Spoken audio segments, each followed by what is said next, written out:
भारत में तो कोई ऐसी चीज़ नहीं है। हाँ, ये बात ज़रूर है कि उनके परिवार ने कौन-कौन से कानून बनाए जिससे भारत टूटा, ये भी देश को बताना चाहिए। जी, जी। तो भारत जोड़ो यात्रा या भारत यात्रा या ऐसी यात्राएँ निकलती रहनी चाहिए ताकि लोगों को सिर्फ सोचने का मौका मिलता है और सच सुनने का मौका मिलता है जी। और फिर उसका काउंटर करने का भी मौका मिलता है। अच्छा है, बाहर मुझे यात्राओं से किसी की कोई विरोध नहीं है, जाना चाहिए, नीमच से भी जानी चाहिए यहाँ पे। तो मेरा कोई उस पे ऐसा नहीं है कि कोई बुरा काम हो रहा है, ठीक है, करते हैं यात्रा, देश है इसमें तो बहुत ही यात्राएँ हुई। जयप्रकाश नारायण ने भी यात्रा निकाली थी। जी। फिर तो ठीक है, क्या है, कुछ तो करेंगे ना भाई।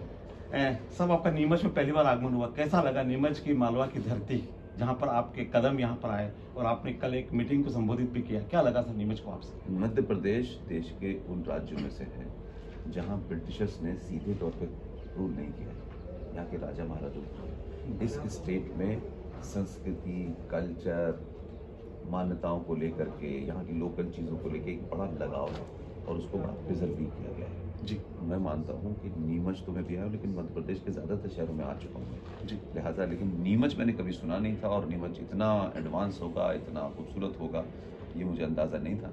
आई एम रियली हैप्पी और मुझे अगर ये मौका देंगे तो मैं ज़रूर दोबारा आऊँगा। संघ की नर्सरी माना जाता है नीमच को, तो कुल मिला के नीमच जिले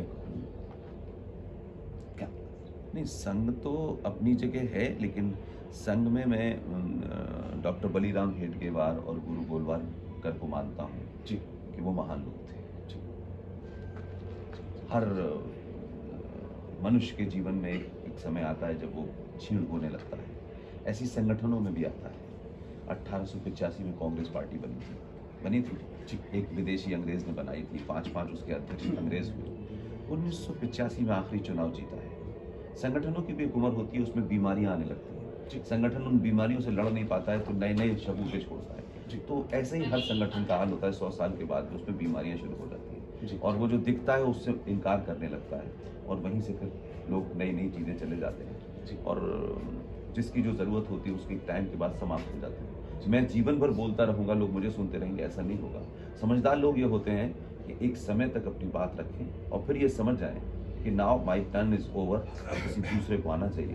तो हमारी इस पूरी यात्रा में यह है कि हम युवाओं को शहर भर में तैयार कर रहे हैं और उनसे ये नहीं कहते हैं इसको वोट दो, इसके बंधुआ मजदूर बनो, उसके बंधुआ मजदूर। हम ये कहते हैं सच के बंधुआ मजदूर और सच बोलो और जोर से बोलो और किसी के भी खिलाफ हो और किसी के भी फेवर में हो तो क्रेडिट दो, किसी के खिलाफ हो तो उसके कपड़े उतारो ताकि एक्सपोज करो कि जो आपको काम करना था वो आपने नहीं किया। हमसे थैंक यू सर, धन्यवाद।